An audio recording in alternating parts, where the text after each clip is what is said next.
Today I'm taking a look at City of the Big Shoulders. This is a game that's going to take quite a while to set up, quite a while to learn how to play, and quite a while to play. So with that said, I think I'm going to go ahead and just sort of give an overview of the game. If you want to learn how to play the game, maybe eventually I'll do one of those videos, but this isn't that one. But hopefully I can give you enough information that when I talk about what I think about this game, you guys can get an overall sense of how the game works and reference what I'm talking about a little bit at least. So the board, we're going to put the board down first, obviously. And I guess just to give an overview of the board without really getting into specifics yet, there's three kind of areas of the board I think about. This is where goods are going to be sold at. And it kind of like is going to be variable on how many goods the market wants. This is the area where we're going to do improvements to our companies that we've established. And then over here on the far side is where we're going to kind of just keep track of eras, keep track of phases of turns, but then also keep track of stock prices.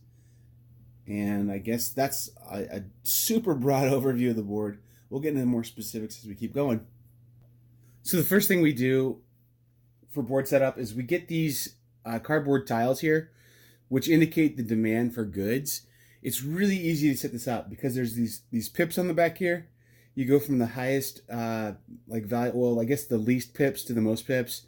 And then you're gonna, if you are playing with less than 4 players, you're gonna take out some of the tiles that have an indicator on the bottom that they're only for a certain number of players in the game, which we can see right here. And so then once we do that, then we're just gonna start filling up this market here. Basically this market, these dots, they look like dominoes kind of, or sides of a die. You are going to produce goods and companies, and then once the goods are produced, you're going to put them into these spots, depending on if they are food, I guess clothing kind of stuff, livestock kind of products, or clothing. I think these are called dry goods, actually. And if you're able to satisfy the last demand of any of these tiles, so if I put the second good on this tile, I also collect a bonus based on the column that it's in. With this column not actually getting any bonuses. And so there's a little small game here too where you're trying to just kind of do almost not quite area control, but just satisfy as many of those columns as you can with your goods and kind of trying to not let other players do that. So there's almost a game within this just third of the board right here on its own. These are what they call capital asset tiles. There are 2 types, basically. They're the ones that have the little S on the back. Those are the starting ones. And then there's just a stack of shuffled tiles that are going to come out throughout the game. With the starting ones, beyond there being a few starting ones, there's one that's called Brilliant Marketing. That one always goes in the 80 spot there. And then the rest of these, I'm going to shuffle these all up. And then I'm going to randomly just place them on these 4 spots and flip them up. And what these do, more or less what these do, is they modify companies to almost have like their own little player power, their own little thing that they can do special that other companies can't do. So to start the game, we have things that are like almost like subsidiaries of the main companies that allow us to get really low cost goods throughout the game. So basically you exhaust these, and then you're allowed to get a couple of these types of goods at a really good price because you own a supplier. And more of these are going to come out throughout the game, and they're gonna adjust their price. So throughout the game, you're going to be paying for these. They start off fairly expensive at $80, and they work their way down to $40, and just different, getting goods cheaper. Stock protection, different kinds of things like that are going to come out, where you're going to extra money, produce extra goods, just different kinds of things like that are going to come out throughout the game. This symbol here means basically prestige, so get free prestige. But there's going to be just different things that happen in this game that are going to, or with these capital tiles, that are going to make your company a little bit different than the rest of the marketplace. And if you're a shrewd player, you can figure out how to use that little advantage to help make money for you. And the whole point of this game is to have the most money. So you help your stock price, which is going to help your wealth. You're going to produce goods better, which is going to help your wealth. And these capital assets are really a nice way to do that. But we don't even know how we get these capital assets yet, because we have to get to a whole bunch more of the game yet. So let's keep going. These are goal tiles. There's 10 of them in the box. We're going to shuffle those up and randomly pick 5. They're going to do things like, they give us basically money at the end of the game for having the most of some certain kinds of things. The most salespeople, the most marketing, the most managers, most 10% shares, things like that. Most prestigious company. And I mean, these things probably don't make a ton of sense to you just yet, but you're going to basically be able to get a little extra bonus for doing certain objectives throughout the game. Those are marked up there and randomized out of 10. We're going to pick half. Up here's our goods market. Not goods, I guess resource market. Haymark Square is almost like a commodities exchange. So we start this off with 2 of each type of goods in there. And then I'm also going to take 3 of each type of goods and put them into these market spots here, including the one with the X on it. The one with the X on it, I can't buy from, but it's going to kind of show me what the future of the market is. And that's really actually pretty important as the game goes on, that I know that. Oh, look at that. What are the odds of me drawing the same 3 goods for each of those? But I've randomly just placed out 3 goods on each of those market spots. And up here at the top, you can see what you have to pay for goods there. That's price per good. So you're going to buy, goods up there and use those to produce things in our factories. And we haven't gotten to factories yet, but just remember that's where our goods come from. There's also this kind of futures market, and things keep sliding down and getting cheaper. And then there's Haymark Square, where we're able to trade in 2 similar goods for any one good that's available in Haymark Square. Also, after we produce goods, they go back to Haymark Square. The things that we use to produce our products with. And then when we take things from our like eventually when we get those suppliers or those improvements, we take goods from Haymark Square. So there's sometimes where you can't use your abilities because Haymark Square doesn't have the right goods in there. So keeping an eye on the goods in Haymark Square is really important. And then also just knowing what the flow of the goods is going to be. If I were a smart player, I'd probably say, wow, there's really a lot of pink cubes available right now at the beginning of this game. Maybe I need to get into something that produces with pink cubes.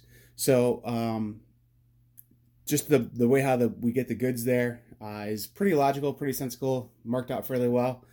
The other thing I want to just real quick mention is that we put 3 goods in each spot. As we go through the different decades, that's going to change, and that's marked over here on the board. So 3, 4, 5, 6. As we get different goods, amounts of goods as we move on further through the game, that's kind of a way to balance the game, because as we have more factories out there who are producing more goods, it's maybe good to just have that balance a little bit, or else it would be really scarce to have goods and we'd have a hard time running factories. So that's a design in the game, but also probably thematically too. As the country developed and got better at producing stuff, I'm sure that the farmers got better at producing livestock. I'm sure that all the goods that were available became more plentiful as we developed as a country too. So kind of thematic, but mostly I think just a thing that makes the game keep going smoothly. There is a labor market in this game, which we find right here. To start the game, we're going to put 4 laborers in the shaded spots on the top of the board here. Basically, laborers they're workers for our factory, but they aren't going to do like worker placement in this game or anything like that. They're just basically going to be put into our factories to help us make goods. And eventually we can automate our factories and get rid of workers, and they go back to the worker market, and the workers could become worth less money, or their labor could be worth less money because it becomes more plentiful, kind of a supply and demand thing. But at the start of the game, you got to pay $40 for a worker. As we put some more tiles and placements out that we can put people, they might add to that market. But that's where we're going to take our labor from, and it's pretty expensive to start the game. You also have the option to buy labor at $50 a piece. That's beyond the market. So if the market were ever exhausted, you can always pay $50 per laborer to fill your positions in your factories. We're also going to have a general supply of just kind of other kinds of tokens. These are managers and salespeople.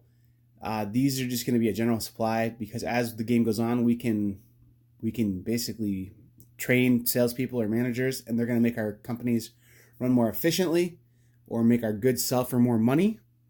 We also have goods and automation tokens, which are just going to be useful for keeping track of how much stuff we've produced, but then also just how automated our factories have become.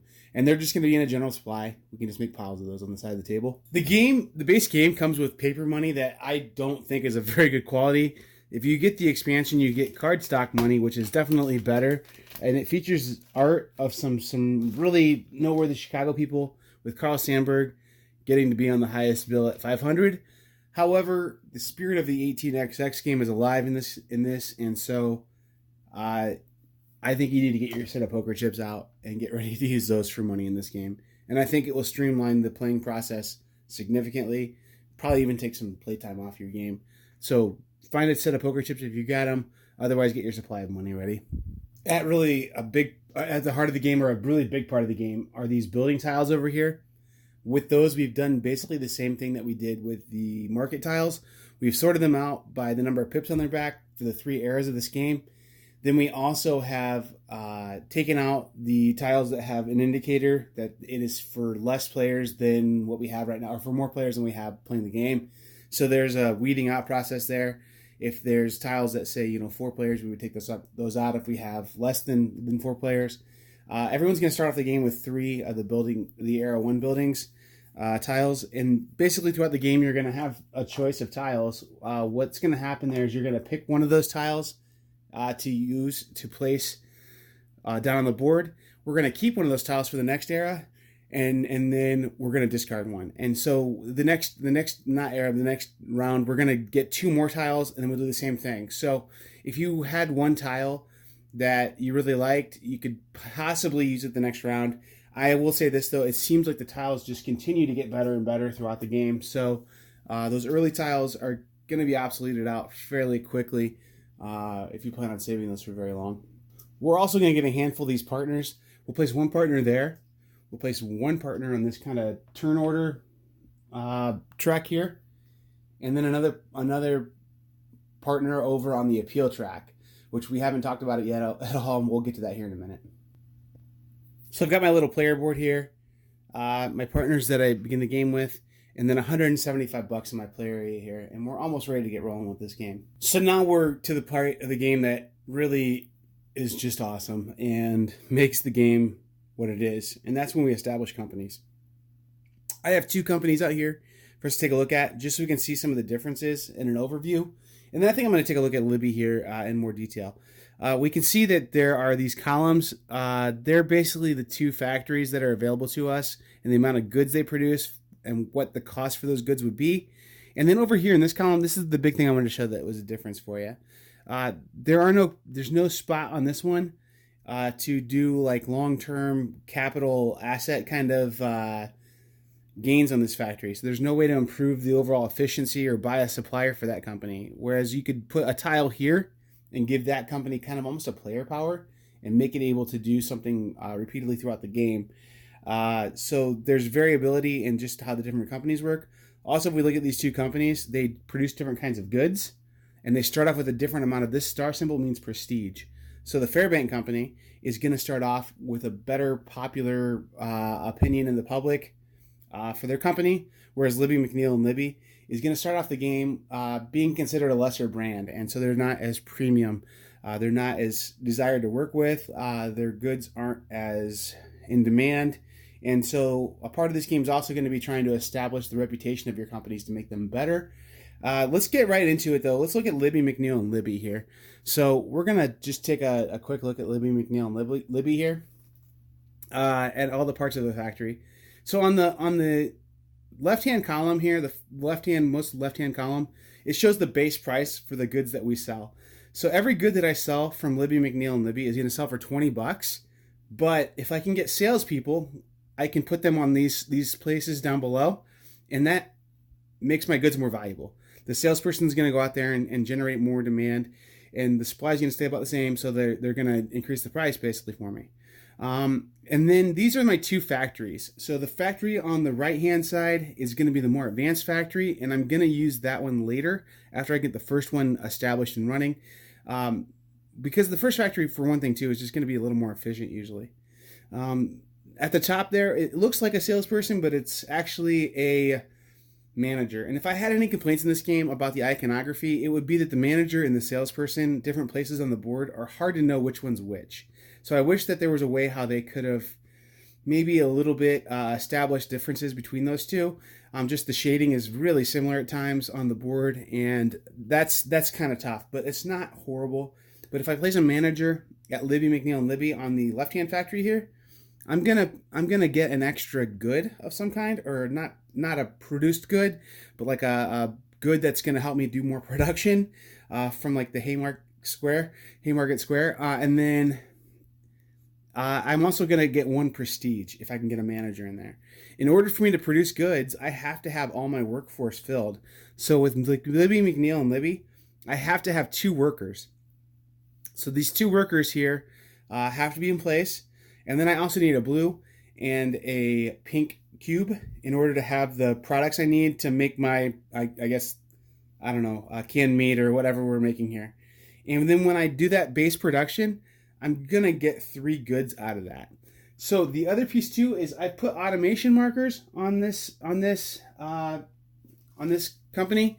As I automate my company, which will be an option that I'm going to have as the game goes on, I will be able to take automation markers from there and move workers other places. So I don't have to fire my workers. I can keep them. I've paid for them. I'm not dismissing them, but I can bump them to other factories within this company. I can't go between companies, but as I automate, I can move them into my second factory, and that's going to uncover more production on the bottom here. So eventually my factory is going to become better at production because of the abilities of automation. So I'll produce 4 goods in this factory, for example, instead of 3. And then the other one also could produce 4 goods as well. I also am going to have one of my partners placed on my charter company, my first company. And once I run production on both halves of my factory, I've attracted another partner. So I unlock a partner that's going to be come a part of my company. And then we also are able to show that this is, again, in the upper corner here, a 1 prestige company. So I'd put my prestige marker for this company on the prestige track at 1, and then it also produces food products. So as I'm producing these goods, I need to make sure I'm selling them into the food market over there, and not trying to sell them in the dry goods or the livestock market. So that's roughly how a factory works. You're always trying to invest into your company to make it better and produce things more efficiently, and that's a lot of the game and a lot of the fun of the game. So the other piece too is when I establish a company initially, I'm going to pick a starting value for the stock. And so most people are going to feel like, why wouldn't I want to just pick a cheap value? Because then I can keep my money for myself to buy other stocks. And that is a valid thought. But when you spend the money to establish a company, you don't pay that money to the bank, you pay that money to the company. So let's say I establish this company at $40 a share. I'm going to start off by buying 3 initial shares of that company. So 40, 80, 120. So because I established this company, I take the director's share, which indicates it's worth 30% of the company, not at the bottom there. Then there's also a bunch of 10% shares and 1 20% share. So when you're buying a single certificate of stock on the stock buying phase, you can buy the 20% share, and that's going to give you like essentially a free buy action almost. And then there's a bunch of 10% shares. You can never own more than 60% of a company. And if you ever were to lose majority ownership of a company, so let's say I opened Libby McNeil and Libby, and someone else bought 40% of the company, I would not be the director anymore. So I would trade them my director share for three of their for three common shares, or for their preferred and common, however we can get our 30% worked out that I still own. But they become the director of the company and they start running things and they do the actions for the company. So you've got to keep an eye on trying to keep vested ownership in your company. And the money that we put into the company here is what the company is going to use to buy labor and to put upgrades into this company. So you aren't using your personal money for anything but buying stock in this game. Your personal money only buys stock in this game. All the improvements, all the production, all the production costs for buying things from the markets, everything that happens in this game happens from the money inside of companies. So over the course of the game, you're going to have several piles of money that you're working with. And it's really neat how it works. You're going to get a point where you're really having a difficult time, maybe with this company, having cash. It's strapped for cash, so it can't buy the things it needs to buy to run production the way it should. So you're going to spend your own money and infuse it with money from your own by buying more stock. And it feels like, honest to goodness, it feels really like a great way for people to understand this is how business works. This is what it means for businesses to have infusions of cash from people's personal money. That's basically what's happening there. Is that over the course of the game, the money from the companies improves the companies. Your personal money buys an interest into companies. There's three things I want to look at before we wrap up our kind of overview of this game. The first one's the prestige track. So this prestige track here is going to be, as companies are established, they're going to have a marker put on the prestige track. And as they become more prestigious through actions of the game, they're going to unlock certain things. So you get a free automation. You open up another partner at some point. You get, extra goods. And the prestige order really matters in this game because you sell your goods first if you're the most prestigious company. You just get to do a lot of things first if you're the most prestigious company. But it costs in order to develop prestige. So balancing how prestigious you become and trying to keep your production up and your costs down is a just huge balancing act. Then we have this stock track. And once a company's value has been established from its initial charter, the stock price is going to fluctuate from there. And basically when people sell the stock off, it's going to drop its value a little bit. It's a less attractive stock. But when you're able to pay dividends, we're going to see a big bump in our prices here. So that's where we have this stock bump guide that comes with the game. And it's going to show us what the price of the stock is and if it's going to go up once or twice based on what its value is. And then some of the most valuable companies, if they can pay a huge dividend, they're going to actually jump up 3 times. So if I paid out a dividend, let's say of $80 on a $40 valued company, it'd jump up twice. And now all of a sudden people really want that stock more. And that's great because I just added a bunch of value to my company. But if some people start wondering why I'm not paying dividends and they start selling off, then we're going to see some drops go down. And actually by not paying out dividends, we're going to see drops, period. So you want to keep your stock price moving up. The other thing too is in the stock buying phase, when we talk about the phases of the game here in a second, you pay the current value of the price of the company. So as people want to invest into your company that aren't you, or as an owner or the director of the company, if you want to invest more money, you have to pay the market price for your stock. So the stock market in this game really feels good. It's easy to make the stocks go down. It feels hard to make them go up sometimes. But a kind of neat way how they do that in this game. A very 18xx way of doing it. The final thing I want to just cover real fast here is I want to cover the different phases of the game. So they're marked right here. We basically have a stock buying phase that's going to happen. Then we have, and that's going to be established by a person's going to have a really nice train marker. And there's a whole player order for when we're going to buy stock. And then a play order for taking actions with our partners. Very separate, 2 different things. And these arrows kind of show us that. So we're going to do some stocks. We're going to buy some stocks. Then we're going to do basically some placement of more worker placement spots. So those tiles that we talked about earlier, those building tiles, are going to get placed out on the board in the spots where they belong. That's not the right spot. That'd be where we'd put it in the 5th round. But just so you can see it on the board, we put down these tiles.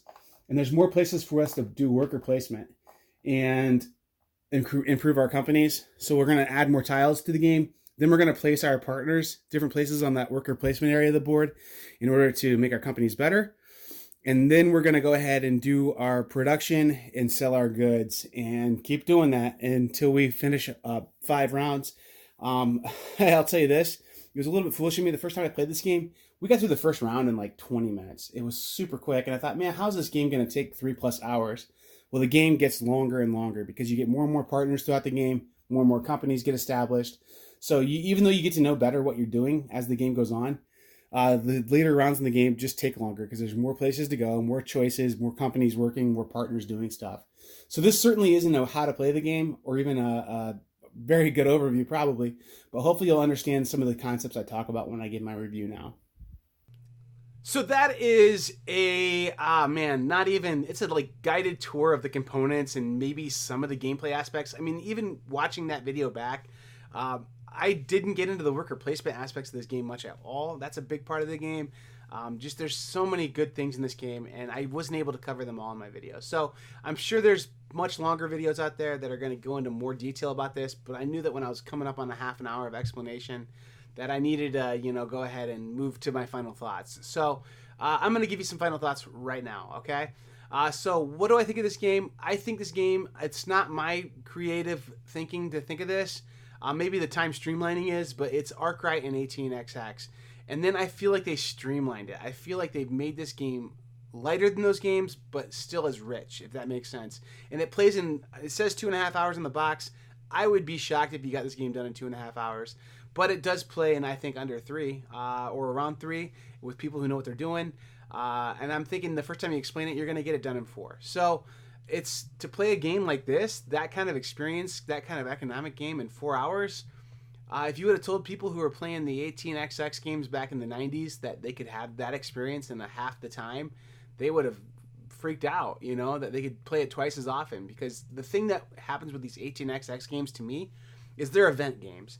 There are games that you schedule them once a quarter to play, and you say, man, block out 8 hours. We're going to start pretty early. We're going to do a couple meals, and then we're going to do this game. Like, we're going to play it. And you have to schedule it weeks in advance to get people to block off that kind of adult life to play this kind of game. And this game feels similar to that, but this is an afternoon game. This is a game that you can play in 3 hours. So in the amount of time that it takes to play a couple of lighter games, you can play this really awesome, massive, epic, event-type feeling game.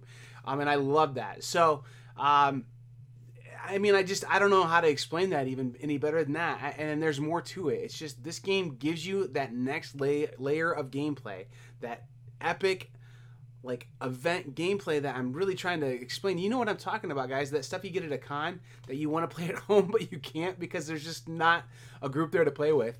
This game gives you that at home in a 3-hour package. And it's amazing that it can do that. It's absolutely amazing it can do that.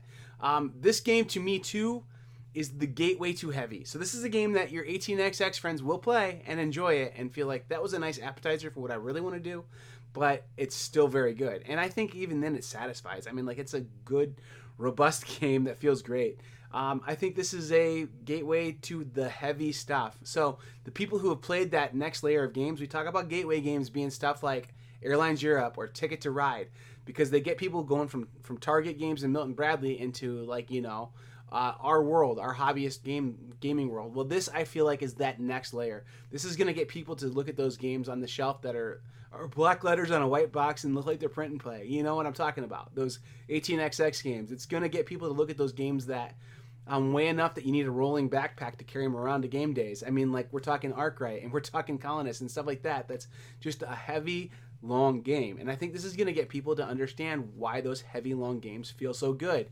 And I have as bad of ADD as anybody you're going to find. I don't like long games usually. I like medium to long. But this game did not feel like 4 hours when I played it the first time, and it does not feel like 3 hours every time I played it since. And so it will take that long to play. It says 2.5 on the box, but it's going to take you 3 hours to play. I'm just going to tell you, it's 3 hours. And then to learn the game and play it, it's going to be 4 to maybe even 5, depending on how quick your group learns. But it's absolutely worth that investment of time. Absolutely worth it. So you also feel super entrepreneurial when playing this game. So this is the thing that I guess if I'm not speaking your language with Arkwright and 18xx, This game feels like a tycoon video game. It feels like you're managing all these aspects of a business. And then it helps me, it really helped me to understand, like when I see financial news on, I'm going to act like I'm young and say Cheddar or something, but like really like when I see it on, like Bloomberg or something, but like when I see like financial things come across, I understand better now like why companies are buying back their stock, or I understand better now why like their profit margins have to be high enough to keep the stocks going up and just stuff like that. It just gives you a better sense of empathy. Like you understand it in I went to economics class in high school kind of way, but this one gives you that I want to accomplish these things with my business, and here's why I need to sell my stock. Here's why I need to keep my stock price high. It gives you a really good entrepreneurial like empathy for that. So I love that. The components in this game are very good for this kind of game. And I mentioned this earlier. Like typically our 18xx games are games where it's like, seriously, it looks like you wrapped a shoebox in print and play stuff, and that's the nicer ones, there are some really excellent games that have beautiful production on them in this like real ultra heavy genre, but not usually. Splatter games aren't the best looking games. Food Chain Magnate is like a really great game, but it doesn't look good. This game looks better than it for sure. And those 18xx games, they absolutely look like you printed them on an inkjet and then built them yourself, and sometimes you did. So this game looks really good compared to those, but those games, they don't try and put paper money in there to make it okay. You know what I mean? And they know that if you're playing that game, you're committed to playing that game. And they know that you're going to use poker chips, okay? So this game, the big knock I have on it is that it comes with this terrible paper money. And I guess it's not a big knock, because if you're saying you're going to play with poker chips, and so I literally took that paper money and threw it in the trash for two reasons. But the first one is I wouldn't play with that. There's no way I would play a game like this with that money, where you're handling the money so much and having different stacks of money and piled up things. There's no way you should play with that paper money in there. It's just terrible. It's like on thin paper even. So that literally went into the trash. Like I literally threw the money away, and it's too bad because it has Carl Sandburg, who's like a family member of mine, kind of, on the money. So at any rate, I threw it away, and that's for two reasons. One, you should play with poker chips. That's the big 1A reason. The second reason, though, is the expansion comes with cardstock money.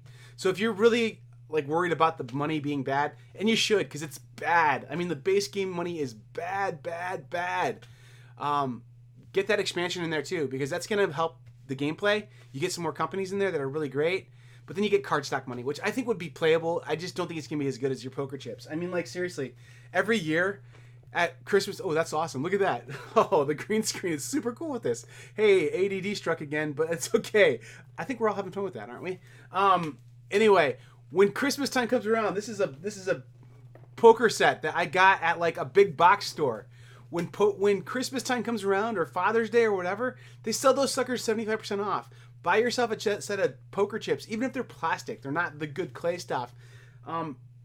Spend $8 on a set of poker chips, and then you will have them, and you won't have to worry about paper money or cardboard money. So I 100% think that's my suggestion with this game. If you're going to get it, the money's going to disappoint you. I'm just going to say it. And so do I suggest this game? Is that a deal breaker? Absolutely not. Like, this game is still phenomenal, and it's something that I wholeheartedly love. But I will tell you that the components overall are great. The design overall is great, but the money in there is just cheap and bad.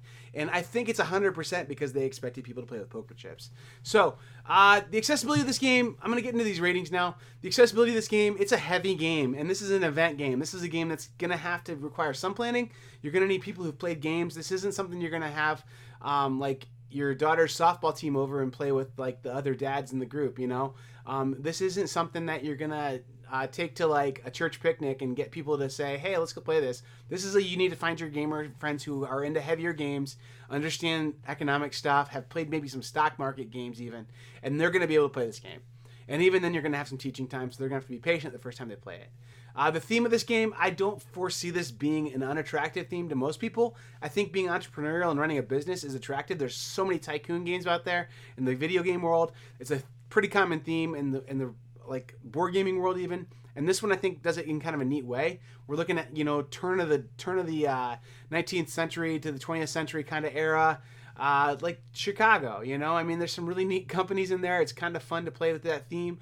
And I think this isn't going to offend anybody. I don't think the theme is offensive whatsoever. It might put a little bit of some people off because they're just like, it's dry. I don't want to run a company. I want to go and roll die and fight dragons. Those people might not want to do this. But overall, the theme, I don't think it's going to be objectionable, and I think it's going to be pretty largely appealing. So I gave it the highest rating of it all. The fun on this game, a 5 out of 5. I absolutely love this game. I love the sense of accomplishment that you get from this game. I love the manipulation you can do with other players' stocks. I love how the interaction's strong, but then I love how you really can like kind of almost solitaire this game, make your stuff so strong you don't care what the other people are doing. So there's a lot of ways to play it, a lot of accomplishment that you can feel in this game by playing it. The really replayability. So this is a couple things going on here. If you didn't get those expansion companies in there, it might be a 4.5 as it sets, but I think it still would be a 5. And here's why. The game, the engine is something that you just want to wrap your head around so much and just kind of think about different ways you can do things. And just there's so much that you can do within this framework of this game. And you're not going to be able to do it all. And so you're always left, like every time I play this game so far, I've left it going, I can't wait to play it next time. Because I want to try this, or I want to use different companies, or I want to see how this person's going to play it. And I always have left the game at the end of it going, man, I want to do this again. And so the expansion, I think, definitely makes it a 5 out of 5. The other piece, too, on this is it's kind of that event game I'm talking about. It's not so much that it's the 18XX thing where it's like planned 2 months ahead, but this is like a definitely, I'm going to see if my 3, my 3 heavy gaming friends are available this weekend. Or in a couple weeks, and we're going to sit down and play this thing, and we're going to commit some time to it. And it takes a commitment of time. So I think that because of that, it's going to have select availability to play. So I think that you're going to want to play this one more than you can play it. And so I'm giving it a really high replayability mark because of that. But then there's also just a lot in this game. There's variable, like how the goods come out. It's a little different every time. The way there's just probably infinite or near. I mean, I know mathematically it can't be infinite, but there's like near infinite. I guess nothing's near infinite, but there's probably billions of ways that the different order of stocks could be bought, the pricing, how it all works out, how the production of goods could play out. I mean, there's just every time it feels like a journey that you're going through something different. So I know the first time I played this game, I played with Cracker Jack, and I thought, man, this company's a really great early starting company, and it was, and I did great. I cornered the whole food market, did fantastic. Next time I thought, you know what, I'm going to see if there's other viable ways to do this where I don't have to have a monopoly. So I got Libby, McNeil and Libby, and I got AG Spalding, and they were my 2 companies I was running. And they're very opposite companies, but it was nice to be able to just lean heavily on the one company when the other one wasn't doing so well.